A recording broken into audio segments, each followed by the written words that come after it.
Welcome to the annual day of the Arabic program, studies program. The Big Arabic Day. My name is Yasin. I'm from Morocco.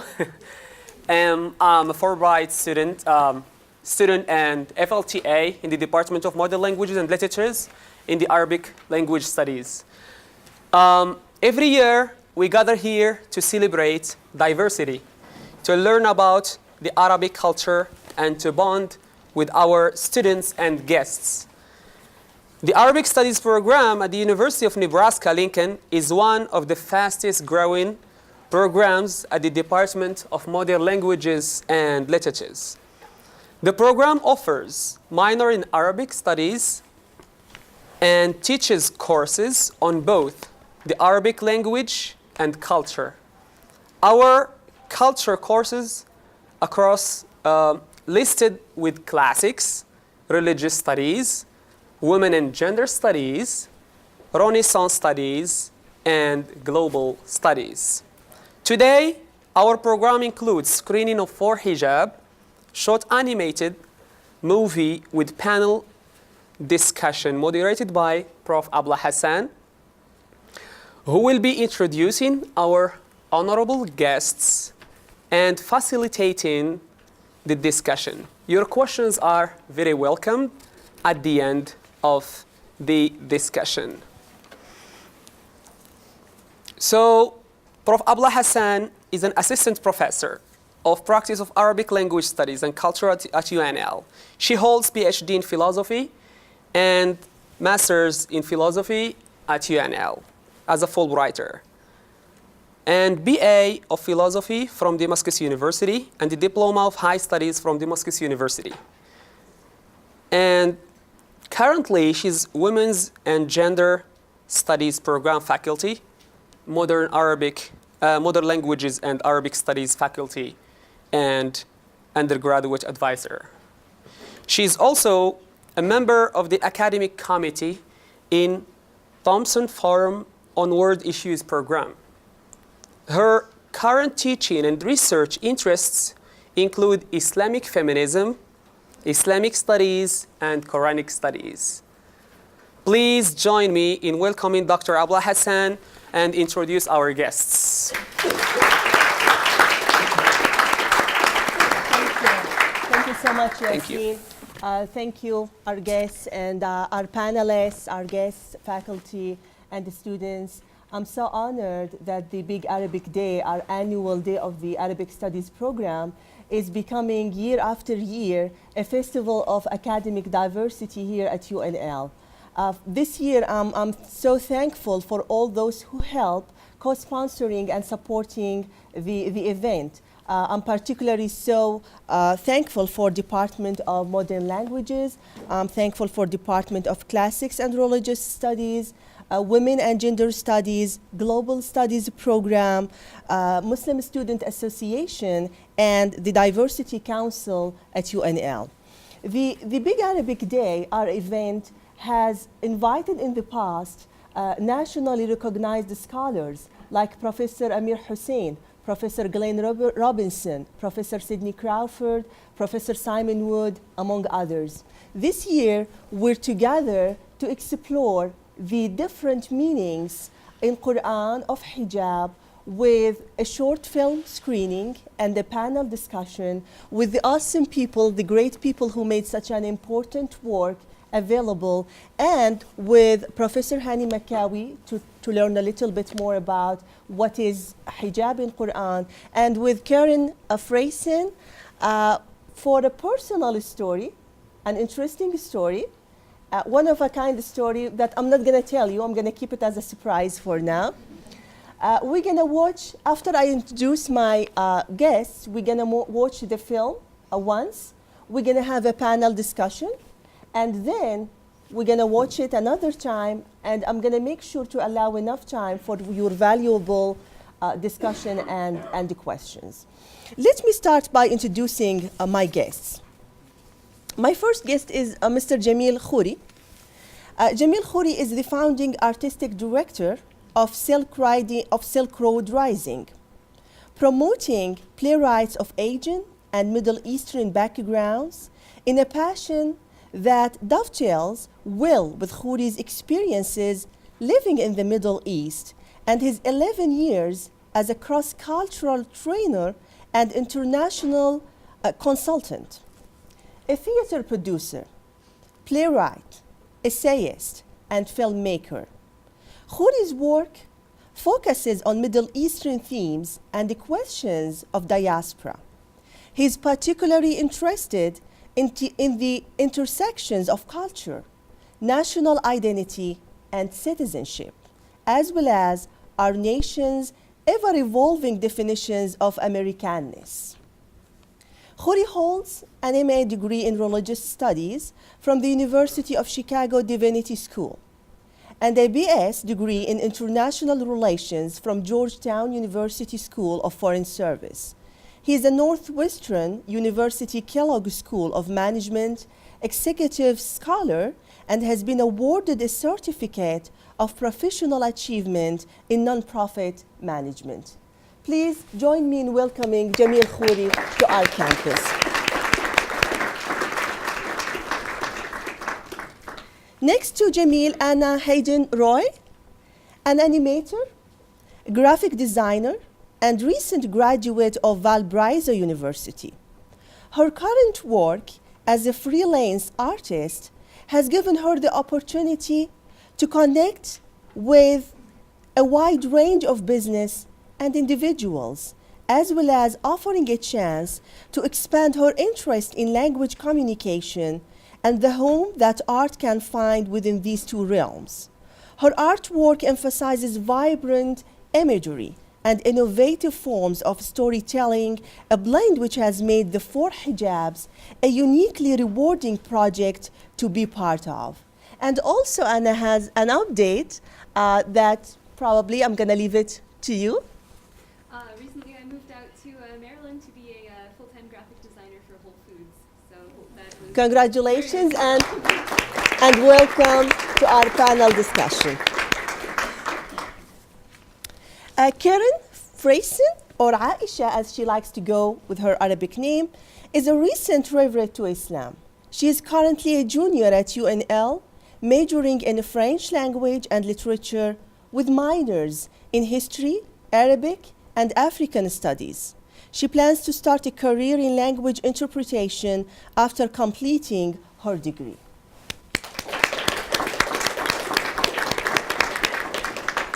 Professor Hani Makawi, born and raised in Egypt, lived in the United States for over 38 years. A dentist and the director of a predoctoral in the Dantix Department of Surgical Specialties, College of Dentistry, University of Nebraska Medical Center. Endodontist specialist at the College of Dentistry Faculty Practice. Faculty advisor of Muslim Students Association and Egyptian Students Association at the University of Nebraska-Lincoln. Committee member of Thompson Forum on World Issues.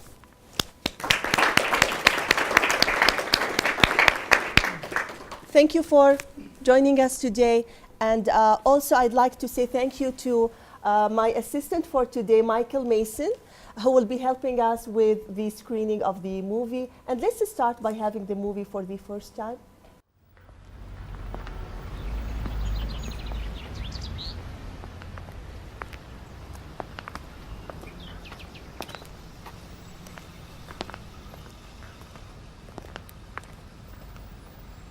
I want to understand the story of the hijab. The real story. I feel like the word hijab is misunderstood, like it's been intentionally distorted for ages. As far as I know, in Arabic, the word hijab means to cover or protect. It can also mean a boundary or a barrier. So it's not just a headscarf. No, the headscarf is but one small part of it. The hijab is not only about modesty and piety. It's actually more complicated than that. I know, it's about separating men and women. No, the whole gender segregation thing is a big myth. But every conversation about the hijab is to veil or not to veil. Which is the wrong question, especially in this story. Exactly. The real question is about 4 distinct hijabs that appear in 16 Quranic verses. Just 16 verses? Yup, just 16 out of thousands. Wait. 1, 2. I know maybe 4. The popular ones. I know at least 6. Yes, and those popular verses have been misread. The other 10 have been completely silenced. Can we read them ourselves? I mean, without Qur'anic scholars. Of course. We need to be our own scholars without mediators.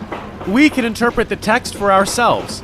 Let's revisit what the Quran says about the 4 hijabs. Wow! Freeing our imaginations and engaging our minds. And asking questions about building a gender-just world. We can do that? We can do that and more. But first, let's do something about all that noise. Quiet on the set!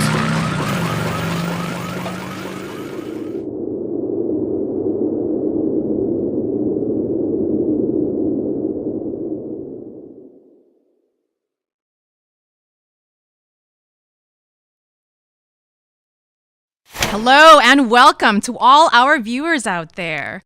I am the Ethical Hijab. We have a very special program planned today, one that we have needed for ages. Yes, folks, the wait is over. All 4 hijabs are together at last. About time, sister. Woohoo! Togetherness. I've convened this here gathering because we 4 hijabs have been kept apart far too long and because it was the right thing to do. My fellow hijabs, we have suffered and we have been wrongly accused of making others suffer. Am I right or am I wrong? So right. 200%. We've been misrepresented, distorted, contradicted, taken out of context, and we have been co-opted by patriarchal politics. Boo, patriarchy. So, we're here to reclaim our Quranic verses, clarify our layered meanings, and speak for ourselves. Yeah. Reclaim that Preach. Introductions first, shall we? Let's start with you, Spatial. I am the spatial hijab. I am the divider between private and public spaces. That's lovely. Visual. Oh my god, my turn? Okay. Wow. I am the visual hijab. I am the modest dress that is prescribed for Muslim women and men. Very good. I am the ethical hijab, and I am the gateway to piety and to modest behavior. Last, and historically least, I am the spiritual hijab. I'm the barrier blocking spiritual and intellectual advancement. I must be overcome. Oh, gee, you're like so complex. I really envy that. I envy your simplicity. Envy is not so becoming of us. Hello, spatial here. First one called, remember? Please proceed. I'm mentioned in the Quran only twice. I'm the curtain that separated the prophet's bedroom from those overstaying guests on his wedding night. And I'm also the curtain that protected Mary's privacy as she gave birth to Jesus. In other words, I divide that which is private from that which is public in the lives of Muslims. Wait, there's nothing confining or inhibiting about that. Your next visual. I'm ready for my close-up. Be sure to get my good side. I'm just kidding. Every side's my good side.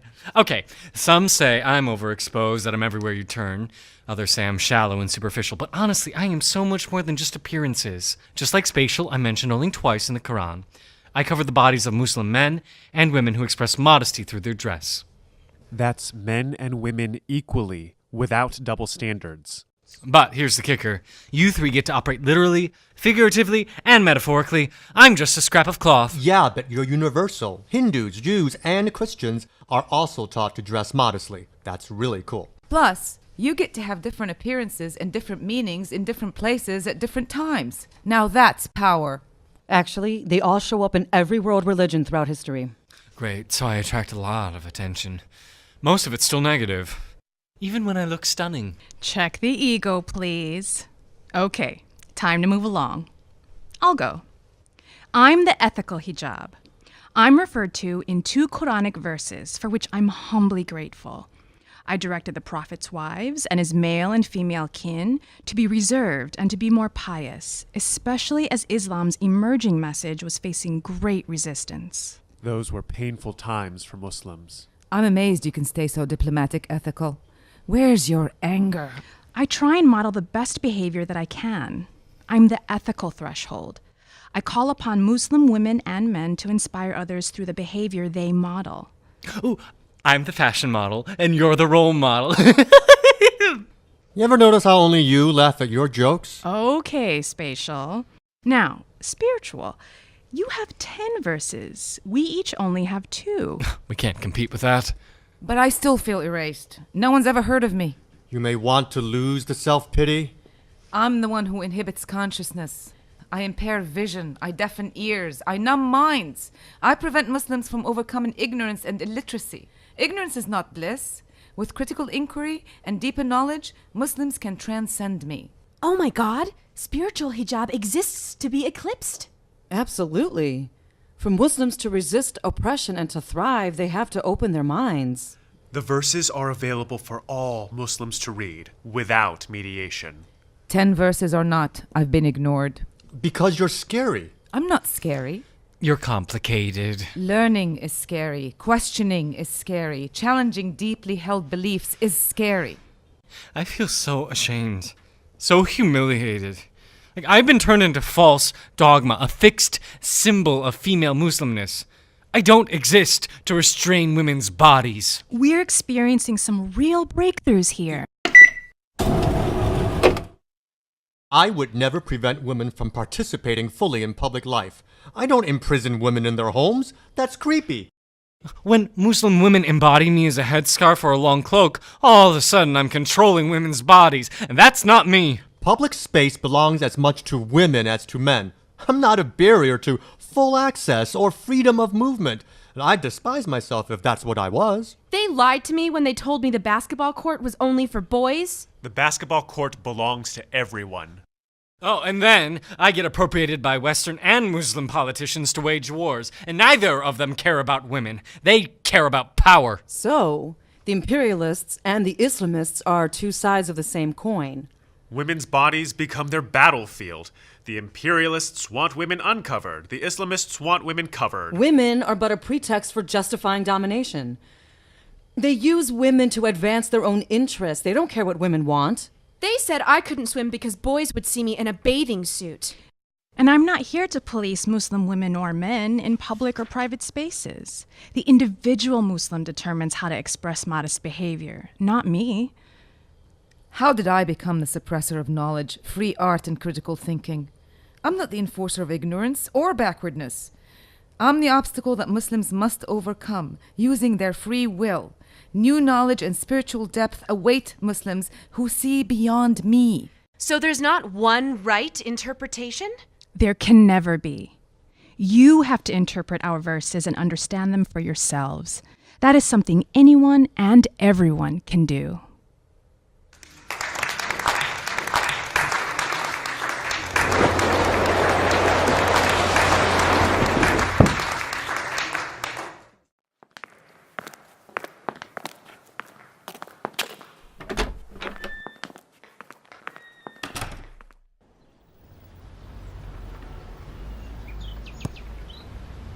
Whoa, what just happened? Ijtihad, Ijtihad? the Islamic form of interpreting the scriptures. It's feminist ijtihad. Because it works to imagine an equitable world. A gender-just world. We can interpret the Quran ourselves. We don't need mediators. This feels great! We can make sense of our own Muslimness in the face of injustice. And we can do it in our classrooms, In our homes. Mosques. legislatures, On social media. anywhere. This is exactly what we want. A practice of critical deveiling. One of deep understanding and empowerment. That's non-patriarchal and anti-racist. It's all there in the 16 verses. Through critical deveiling, we can reread the hijab verses and make them our allies. Well then, I say it's time we reread those verses.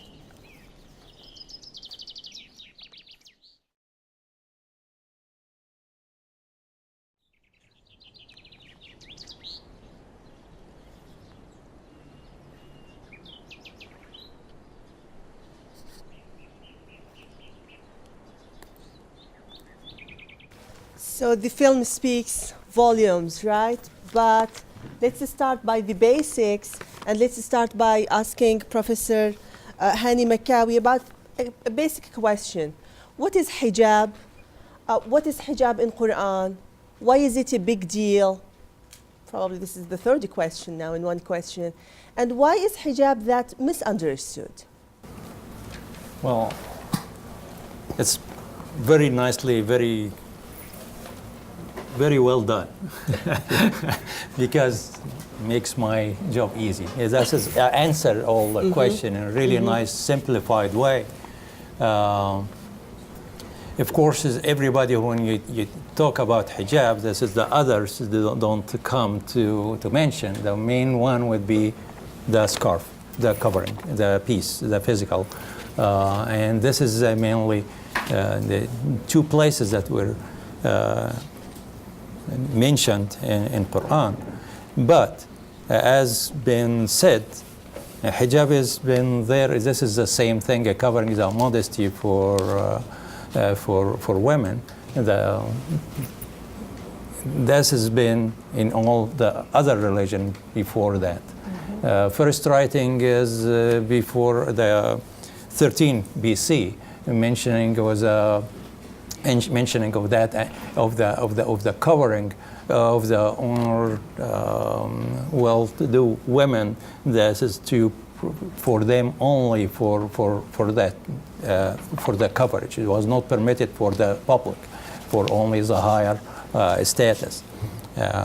We know that it is in Judaism and Christianity, that modesty, and we know, I remember when we were young, the people going to church on Sunday, women, they cover their hair and they have the full dress, very, very much like what we see now Muslim world. So it's not really specifically for Muslims only.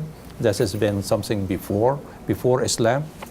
So as guarding the female. The veil or hijab, as understood today, has been in history long before, and in all the religion, or the Judaism and Christianity, as the covering or the modesty for women. Nicely done, very nicely done. I don't have to do that, because really very well in the film that we did see, identifying. You don't focus only on that piece of cloth, that covering, but there are other hijab, there are other covering that we don't see. When Professor Abdullah asked me to, I said, well, I'm a dentist. Well, hijab in dentistry is the lips are hijab for the teeth, okay? The eyelids are hijab for your eye. So physical, we're talking about this for the tongue and the teeth too. That's very important. That to prevent you. So this is something, if you take it, would like to talk about in physical way. This is do two things, the eyelid and the lips. Do that. They have the covering to control, to protect. So the same thing that it came for the physical, if we're talking about the clothes. Also only in Quran that it started to mention, be more specific, as Islam is not just a religion, it's a way of life, and everything is very well explained, been written to guide us in that perspective. And this is probably that's a good reason for Muslim women to hang on that fact. Two areas in there, the Quran saying in two surahs, Surah An-Nur, Surah Al-Ahzab, that mentioning that. Quran saying, I would write, this is Arabic day, so I would take the chance to speak Arabic in here, so that I'm okay with it. I thought I would just read the translation, but I'm going to read the Arabic. I mean, read it in Arabic, the Quran. We have a lot of students of Arabic. They're going to appreciate that. So that will be good training. Okay.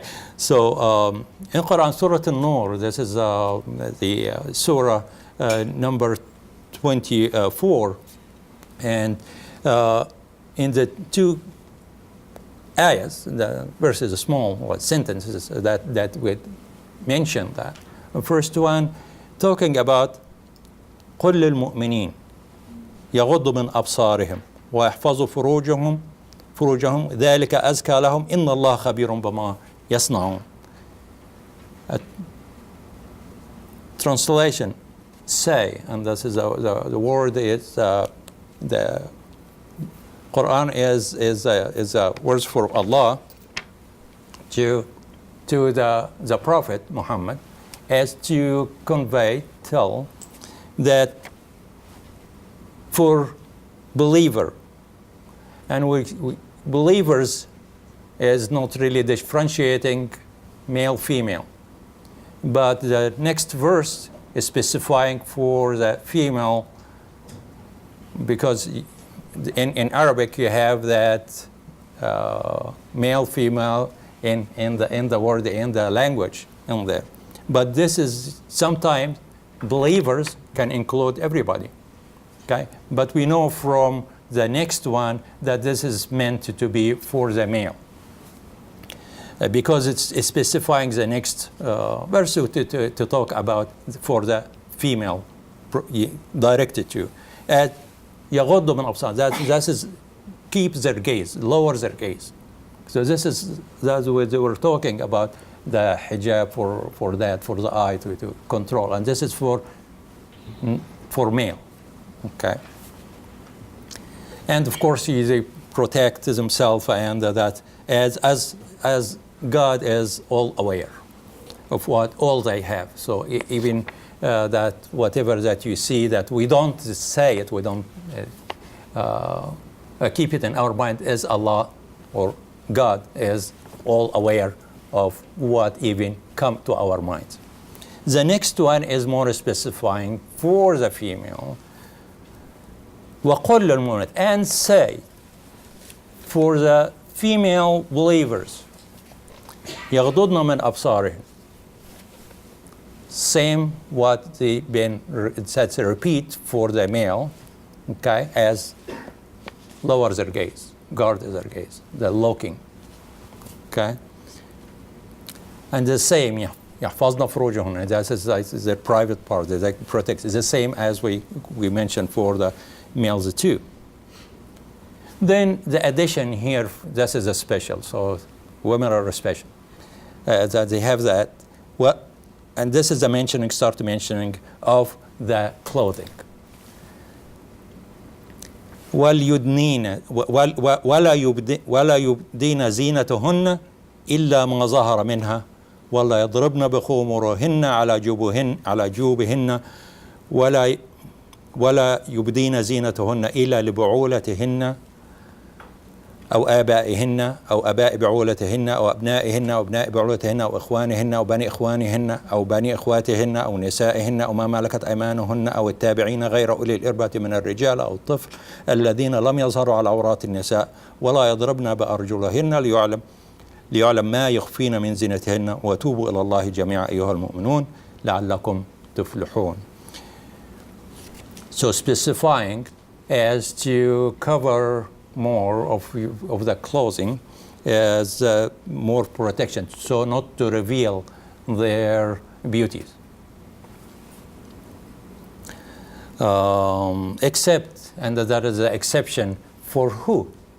This is not to reveal it to the stranger, but specifying. And that is mentioned one by one, family members, fathers, brother, son, okay, and all the indirect relation, the family members, and not to expose more of their beauties to others. And asking at the end that and ask for forgiveness and توبوا إلى الله جميعا أيها المؤمنون. And this is for general and not specifying. At the end, it started to the mu'minat, which is the female, the women believers, and they ended up by in general al-mu'minuna jami'an, all believers. So it did not specify that. So this is what the first one that have to covering up, or don't be modesty, and don't show your beauty to others. Second verse is Surah Al-Ahzab, and the starting was for those who harassing people. والذين يؤذون المؤمنين والمؤمنات بغير ما اكتسبوا فقد احتملوا بهتانا وإثما مبينا. Or those who harass men and believing women undeservedly or unfairly, okay, bear on themselves a calumny and grievous sin. So that's warning for those for the harassing. But an advice, Ya ayyuhan nabi, and this is specifically, you the call for the prophet, قل لأزواجك وبناتك وبنساء المؤمنين يدنين عليهن من جلابيبهن ذلك أدنى أن يعرفن فلا يؤذين وكان الله غفورا رحيما. And tell your wives, your females, the believer, that you cover the outer garment, make it longer to cover, so it would more protect over their person or abroad, that it is most convenient that they may be distinguished and not to be harassed. So this is kind of have that. So this is where mentioned in the Quran, the physical hijab, the piece of garment, and the dress. So this is where it is. Now it is, of course, as also very well mentioned in the beginning, this is to veil or not to veil. And this is a challenge for every female. And I really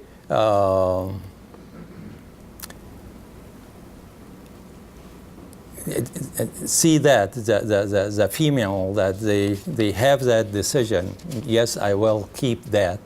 I really like to take the moment to recognize and really appreciate that this is not an easy for anyone, especially in the Western world, in a different, in non-Muslim country, to keep that, because it means that it's a big challenge. It means that they are known. Nobody knows that I am Muslim or non-Muslim, but I can point. I say, oh, she's a Muslim, okay? Because keeping their identity, to have that, and this is a challenge to be taunted or harassed or anything, or hearing words that I do see sometime, and see people being treated unfairly, or words that's really this is more out of that's not nice, been hearing that. But to stand up and not to be afraid, and just exercising their willpower or the self-control, and have that the determination. No, I'm going to keep that. This is my freedom of a choice. This is part of me to be free to make my own decisions, to have that. The misunderstood is, as another question, is as we do here, that all the men forcing the male to cover up there is no forcing. It is all has to be by the woman a choice. It's not forced. It's not enforced. As it is a discussion, as you did see, and this is something that it is each one that makes the decision. Either I do that or not. But this is a women's decision, and this is their freedom of a choice. So this is simply what hijab, what talking about the garment itself, but don't forget the others, which are very important as well, the same as in equal of that cover for that. So, yeah. Thank you That's so it. much. You're Thank you for the clarification. You're welcome. And thank you also for reading in Arabic. It definitely adds flavor to the Big Arabic Day. Jamil, my question is to you. Definitely it's an important work, especially in the critical times we live in. But where did the idea of the Four Hijabs come from for you? How did you start the project? And tell me a little bit probably about the challenges, if any, faced you while doing the Four Hijabs. Absolutely, and I just want to start by saying thank you so much for including me in today's Big Arabic Day. It's really an honor to be here at the University of Nebraska-Lincoln. It's my first time in Nebraska, arrived yesterday, and I run a Chicago-based theater company. In addition to doing live theater, we also do video work, and this was our first foray into animation with this brilliant animator here.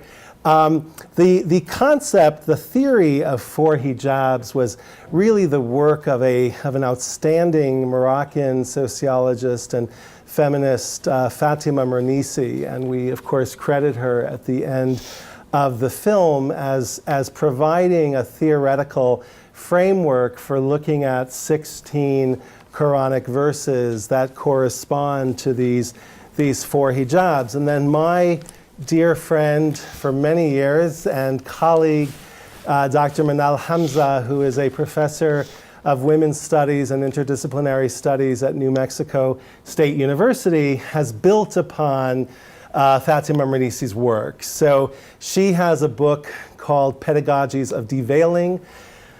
I read that book. I was very taken by it. I've been taken by, her work and the scholarship of Muslim feminists for some time. And I thought, can we somehow make this a piece of theater or film, animation perhaps? And so it began a process, and of course, I know Anna's going to speak to this too, of taking first of all, can I pose a question? Did any of you know about a concept of four hijabs before? Oh, and did most of you assume the hijab was simply referring to a headscarf? Is that? So we wanted to take something that might not be terribly accessible to broad audiences, and particularly, once again, the language, the sort of academic, theoretical, kind of dense. And we just kept breaking it down and breaking it down and breaking it down, and working with actors who were so amazing and contributed so much to this process. And every time, and it's my life's work. I work with actors, I work with playwrights, I'm a playwright. And every time that we thought we had it down, the actors would say, no, not really. It's still too intellectual, or it's still too sort of tied into this. So our hope is that with what you saw, the ideas are presented in a coherent way, in a way that are relatable and accessible. In terms of challenges, I would say just that. I would say how to make it something that people can relate to. Mm-hmm. And let me pose another question. Do you feel you could relate to what these characters, what these hijabs, did it feel something, did it feel immediate to most of you? Yes? No?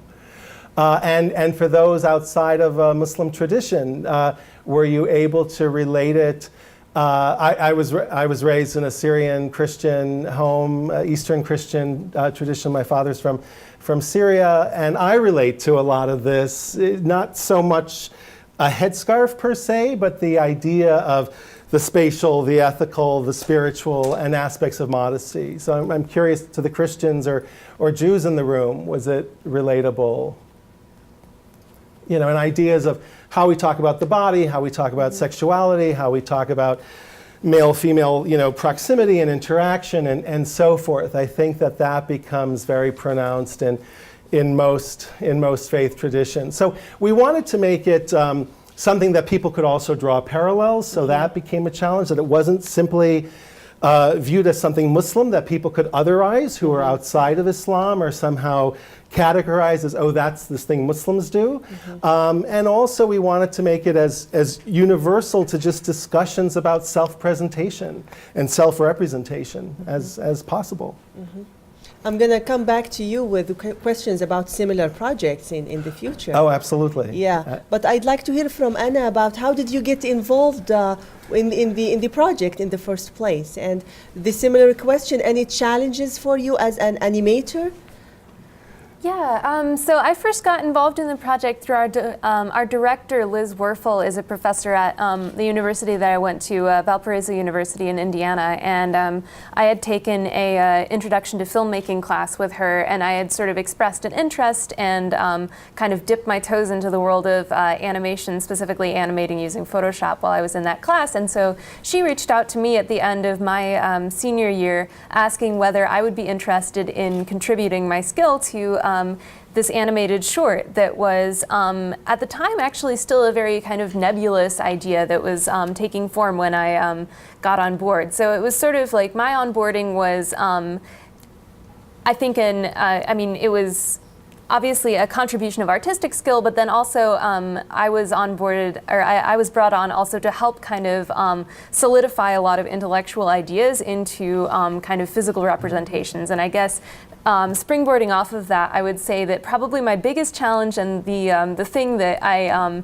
agonized over probably the most was the concept of like how to take and manifest such kind of lofty ideas as, you know, these four hijabs, these four dividers between personal and public life as characters that didn't feel as though they were so immediately connected to the human body. It was important to us to represent them in a way that wasn't connected at all to the physical form, since so much of the discussion and the rhetoric and the words used around hijab are very focused on the human body, and specifically a very specific type of female form and a veiled form. So it was really it was a learning process for me as much as it was a process of me contributing something to this project, in the sense that I learned to make a very conscious effort to represent these ideas in a way that didn't necessarily categorize them into specifically the human form. So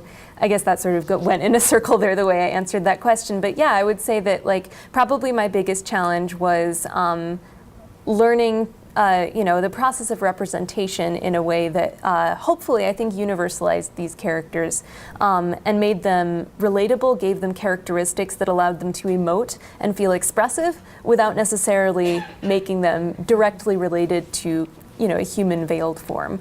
And I hope that kind of came across in the short, and I hope that I hope that kind of made it accessible in a way that isn't specifically tied to one form of hijab. The idea of hijab always has been always surrounded by misunderstanding, and this brings me to the question, I'm curious, where did you personally had some misunderstanding about hijab that being involved in this helped you with, or if you can tell me more about this? Yeah, absolutely. I mean, I came into it kind of from a pretty, I would say I was tabula rasa as I was walking into this project. I really didn't have, I hadn't, as a white Midwestern girl, I hadn't had a lot of interaction with the Muslim faith. I really hadn't had a lot of interaction with the concept of hijab. And so my goal walking into it was to, I hopefully leave myself as open to learning new things and accepting new ideas without a lot of prejudice or preconceptions as I possibly could. And in the process, I learned a lot about the Quran itself, I would say, and a lot about kind of how big of a I think for how big of a discussion hijab is in sort of modern society and modern culture, how small the actual physical references to the word hijab in the Quran are. And I would say I'm still certainly not an expert, and I'm still doing my very best to kind of expand my mind and continue learning and reading on this subject. But yeah, I think that it was really as much a process of me learning something new as it was me stepping in and creating something that was entirely my own. And I hope that kind of comes across in the work, that this was very much a group effort. Jamil, were there any resistance to the feminist interpretations of hijab? Was it difficult sometimes with some conversations, or was it positive all the time with people's reaction? Well, we were a bunch of feminists making the film, so so that helped, and we have a really strong commitment to feminist voices and strong female representation at Silk Road. I mean, there is of course resistance, and there's resistance to the idea of not needing mediators. There is resistance to the idea of interpreting text on one's own. I mean, obviously, and once again, this is really, I'm sort of acting as the channeler of Manal's work. We are both acting in that capacity. I mean, that is her politic, that we need to disengage from a patriarchal reading or a misogynistic reading of sacred texts that limit or oppress women. So I would say that for a lot of people who may be coming from a more traditional place in terms of interpretation, 14 years of doing this sort of work, they've accepted that we're kind of the progressives in the mix in terms of how we have these conversations. We're certainly not alone, by the way. We're not the progressives. We're, we are in alliance with, let's say, progressive movements within Muslim communities, within Silk Road communities. But certainly there are going to be people who take a much more literal reading of the text, and people who take it upon themselves to enforce or police a definition of hijab. The Saudi state does not make the hijab optional or voluntary. It is mandated by the state. The Iranian state enforces a type of hijab. So that is not free choice, that is not free will, that is not women's agency, that is a decision of the state. And it is a criminal offense if one does not adhere to it. So we are obviously saying in this film that this has to be brought back to a place of personal choice and informed choice. And I think that's perhaps the most salient piece here, that people have thought through. It is not pro-hijab, it is not anti-hijab, and that was also very important, and that was also one of the challenges, that we did not want to be seen as taking a side, or that this is a to veil or not to veil binary, which we also, reject. That it's a much more complex, complicated, rich conversation. Will there be any like works following the Four Hijabs? You were sharing with me some of like future projects, if you'd like to share with the audience. Well, we have like a million things going on at any given time. So yes, absolutely. I know the answer will be yes, but if you'd like to share some. I mean, we just finished this long project that looked at resistance to the building of mosques and kind of put it in the history of resistance to the building of Catholic churches or Mormon temples or Jewish synagogues at different stages in American history, how houses of worship create a certain type of anxiety or fear, perceived existential threat, whatever the case may be. And there are probably about 3 or 4 video plays that are in various stages of development that look at different conversations, including the issue of being allies and how one performs, if you will, allyship and against the backdrop of today's politics. So certainly the recent election has given us it's lit a fire, if you will, for us in terms of the urgency, the immediacy, the importance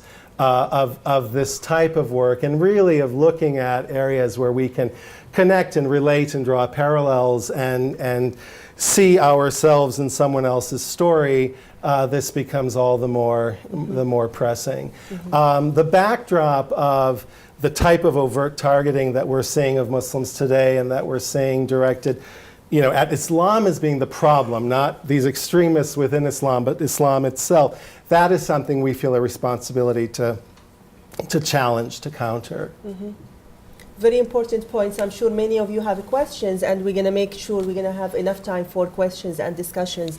But I'd like to hear from Aisha now about your personal story with hijab. And as I told you, Aisha has a unique story. The first time I met with Aisha, she was wearing hijab. And as I asked my students, as I always do in my classes, tell me something unique about you. Aisha back then told me, I'm not Muslim, but I wear hijab. And I was surprised later on that she decided to convert to Islam.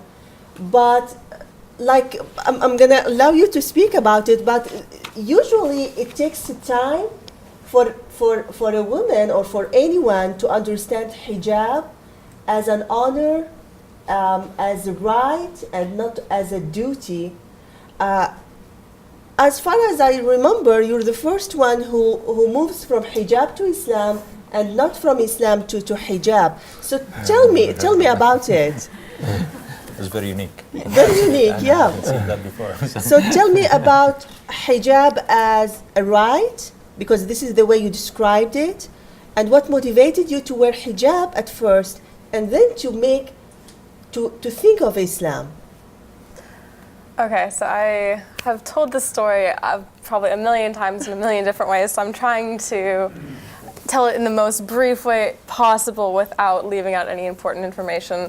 So before this last spring, I never knew anyone personally that was Muslim. I was never a person who was against Islam. It was just something that didn't affect my life until I made a friend who was Muslim. And one of our connecting points was our religious upbringing, and we would go back and forth about Christianity versus Islam. Well, my faith says this, well, my faith says this. And I found myself coming away with more questions than I felt comfortable asking. I didn't want to be that person just coming to the first Muslim I found and asking them everything, like tell me everything about the Quran in like 30 seconds. Like, go. So I would find myself, after hanging out with this friend, going online for an hour, 2 hours every night. I studied abroad in France this summer, and I didn't know a lot of people, so I ended up spending a lot of time at night in my room just reading about Islam. And one of the most pressing questions I had was about the concept of hijab. I was like, why do women wear that? I mean, I don't really understand it. I'd like to. And in my research about hijab, I ran across this video about a woman talking about hijab from a feminist point of view. And basically her argument in summation was that hijab is a way of taking back control of your body. And for me, it kind of clicked because for the longest time, being raised in the United States, being raised in the Midwest, I saw the way I dressed as an extension of my empowerment, as my right as a woman. I saw dressing provocatively, or dressing, I don't want to say provocatively, that sounds like a negative connotation, dressing in clothes that showed off more of my body as representative of me being an empowered woman of the 21st century. What I hadn't thought of, though, what I never really considered was, although I perceived myself as a woman who was empowered and freed in a way by the way I dress, that didn't affect anything about the way people perceived me. So I could be walking down the street in shorts up to here and a shirt up to here and feel empowered, but that wouldn't change the fact that someone walking next to me would see me as just a piece of candy, piece of meat to look at. And that concept, that idea just struck me. And so I started to read more about hijab. I started to kind of experiment with it to see, what are people's reactions to hijab? I'm curious, what do people see when they see it? Like, how do people act when they see a woman in hijab? So when I came back from France, I don't know if anyone of you has been to Fairbury, Nebraska. Can you raise your hands? All right, so you know what Fairbury, Nebraska it is. It is a tiny town. It's not my hometown, but my hometown's about 30 minutes from there. It's even smaller. And I was at Walmart there one day, because that's the closest Walmart, and I was like, okay, this would be kind of interesting. I have long sleeves and long pants on. What if I put my scarf on my head just to see how people reacted? And going into it, it was more like I want to see other people's reactions. But what I didn't anticipate was my own reaction. And so basically, I was just walking in Walmart doing my thing, and I came across a group of guys around my age, and I didn't do anything. And the fact that I didn't do anything struck me, because my usual reaction to walking past a group of guys would be straightening up, fixing my hair, fixing my clothes, putting myself on as presenting myself in a way. And I was shocked to suddenly find myself not wanting that attention. And it really almost hurt me to realize that for the majority of my life, my life post-adolescence, I had been doing this. I had been regarding my body as this thing that needed to be showed off. And I felt sick to my stomach after that, actually. I went home and I talked to my parents about that. I was like, guys, it was crazy. I don't understand. And so I talked to my friend who was Muslim. I talked to a bunch of other friends about it. Like, is this just me? Like, is this just a weird way of thinking? Kind of trying to rationalize these feelings. And so as the semester approached, I would experiment a little bit more. When I went outside at night, I would wear hijab if I needed to go downtown, because there's lots of guys at night, drunk guys. A lot of women in the room have been catcalled once or twice in their life at least. And the more I wore it, the more I found people didn't look at me. People gave me my own sense of my own privacy, and I kind of felt like I had my body back. And that was something I really didn't want to give up. I also didn't want to give up the feeling of being aware of how people perceived me, being in control of how people saw me. I mean, you can't fully control how people perceive you, but you can control how much of people see you. You can't control the way you carry yourself. You can control the way you present yourself. And so I decided, after talking to lots of my friends, I decided to try out wearing hijab, and I thought, the first day of the semester would be a good opportunity. And so since then, it's been, a really great experience. And of course, during that entire time, I was still learning about Islam, and I was still interested in Islam. But of course, when I put on the hijab, almost everyone around me, I was telling, oh, no, I'm still Christian, it's okay, And so now it's kind of funny to be like, oh yeah, I'm actually not. But I kind of got lost a little bit. I really found wearing hijab to be something that's given me a better awareness of my sense of self and where I place my worth.